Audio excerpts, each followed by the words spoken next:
Have you ever kept a friendship because it was comfortable, because it felt easier than causing pain?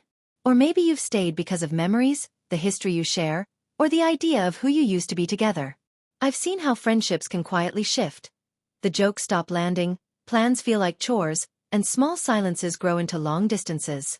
That doesn't always mean anything dramatic happened. Sometimes people simply grow in different directions. Over the next few minutes, I'm going to walk you through 6 clear signs that it might be time to move on, with calm, practical steps you can use. No drama, just honest choices. If this feels relevant, stay with me. This is for anyone who wants kinder, clearer relationships. You are second-guessing your friendship. Have you caught yourself leaving a hangout and thinking, why did I even go? Or asking quietly, am I wasting my time? That steady, nagging doubt, when conversations that used to flow now feel forced, is not just overthinking. It's information. It's your heart and mind telling you the friendship doesn't fit like it used to. Picture this. You used to walk away from them feeling inspired or lighter, but now you feel judged, diminished, or emotionally drained. The jokes don't land, the stories loop, and small silences feel heavy. That chronic discomfort slowly chips away at joy. Here's a simple low-risk test you can do. Invite them for a coffee and ask, slowly and honestly, have you noticed we're different lately? Pause. Watch their eyes, tone, and response. If they meet it with curiosity and care, there's space to rebuild. If they shrug, dodge, or make excuses, that reaction tells you everything you need to know. Trust that quiet alarm inside you. Second-guessing isn't weakness, it's guidance. Use it to choose peace over pretense. You don't communicate anymore, second sign. The talking has stopped. Not just a busy week, but a long, slow quiet. Think about it.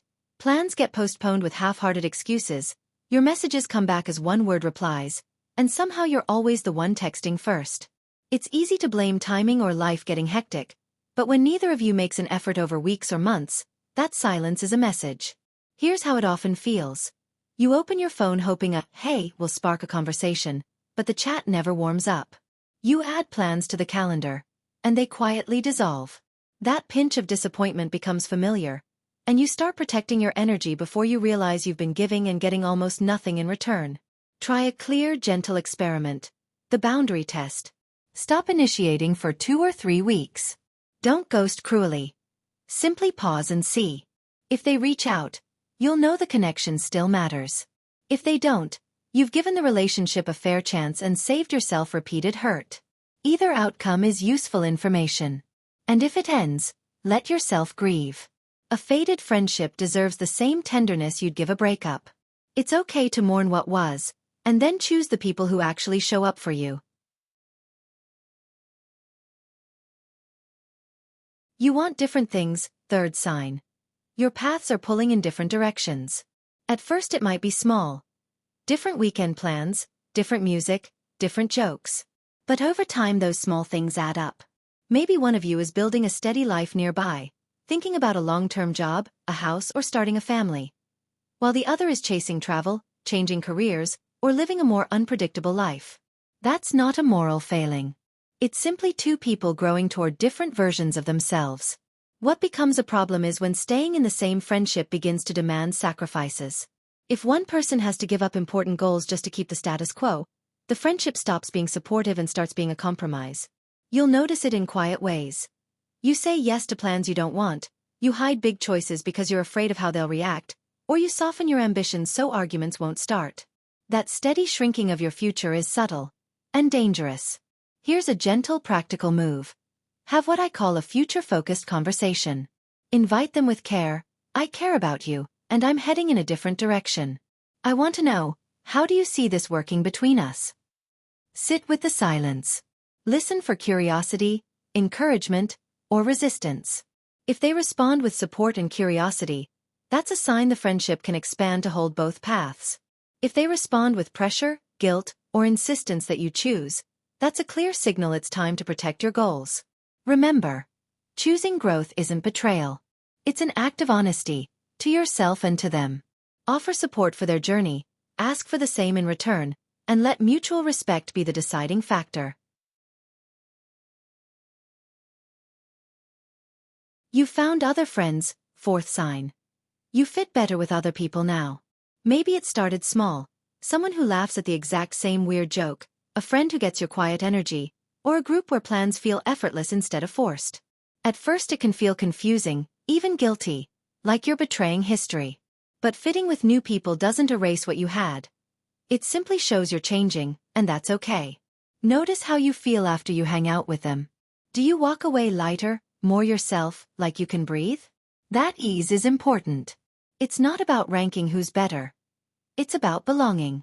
We all move through seasons of people. Sometimes old friendships stay, sometimes they shift into something calmer, and sometimes they gently fade. If this is happening, be honest and kind, not dramatic. You don't need a big confrontation. A short, clear line works. I've been spending time with some new people and I want to be honest about that. I care about you, but I'm leaning into these new connections. That simple sentence releases the pressure. It spares both of you the guilt and the guessing. If you want closure, offer it. Share one good memory, set a gentle boundary, or say you value what you had but feel different now. If not, it's fine to let the title best friend naturally soften, without hurtful words or scenes. They've broken your trust, fifth sign. They've broken your trust, and it hasn't been repaired. Trust isn't a small thing.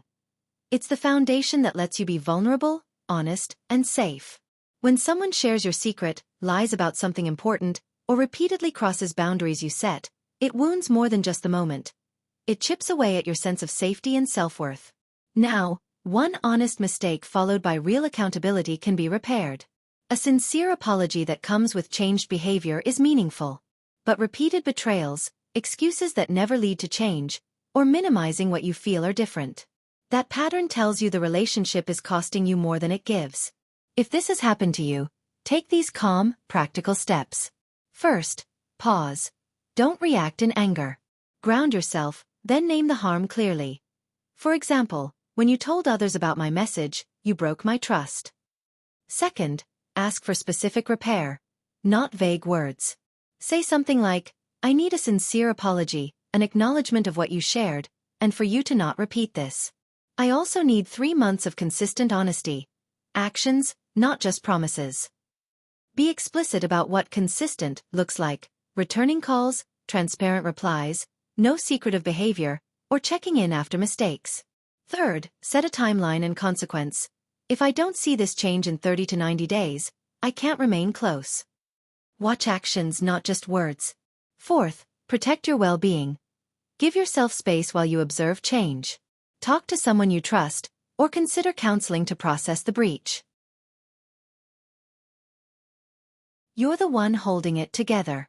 You plan the meetups, apologize first, smooth things over, and keep the emotional ledger balanced, and still you're left exhausted. That one-sided effort chips away at your confidence until you start to believe you're the problem. Spoiler. You're not. Say this once calmly and clearly. I feel like I do most of the work here. Don't argue, don't list grievances. State the truth and then pause. That single sentence is your boundary and your experiment starter.